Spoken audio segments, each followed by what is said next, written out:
பால் காய்ச்சின பால் இது ஆற வச்சுருக்கேன். அப்புறம் பட்டர் இல்லைன்னா கீ எது வேணாலும் நீங்கள் யூஸ் பண்ணிக்கலாம். இப்போது 3 எக்கையும் நான் பீட் பண்ணி வச்சுருக்கேன். இதில் வந்து நம்ம மில்க் ஆட் பண்ண போகிறோம். இப்போது இதில் 250 ml மில்கை வந்து ஆட் பண்ண போகிறேன்.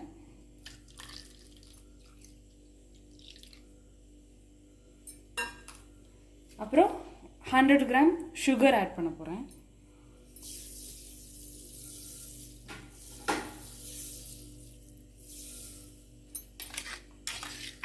மறுபடியும் இது எல்லாத்தையும் மிக்ஸ் பண்ணணும்.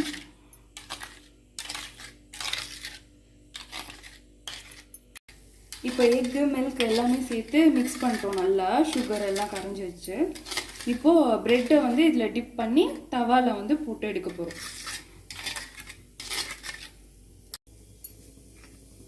இப்படி போட்டு லைட்டாக இப்படி டிப் பண்ணால் போதும். அதுக்கப்புறம் அதை அப்படியே எடுத்து தவாவில் இப்படி போட்டுருவோம்.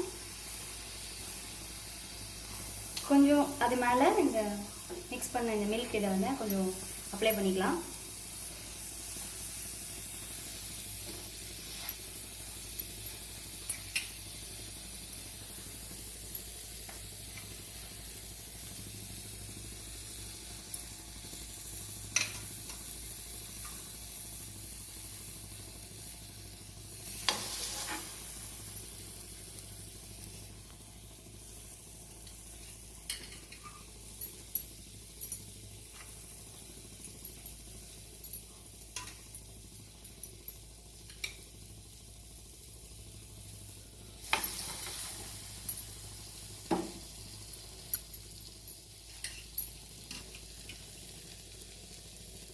இப்போ பட்டர் இல்லைன்னா கீ இது கொஞ்சம் இப்படி பண்ணலாம்.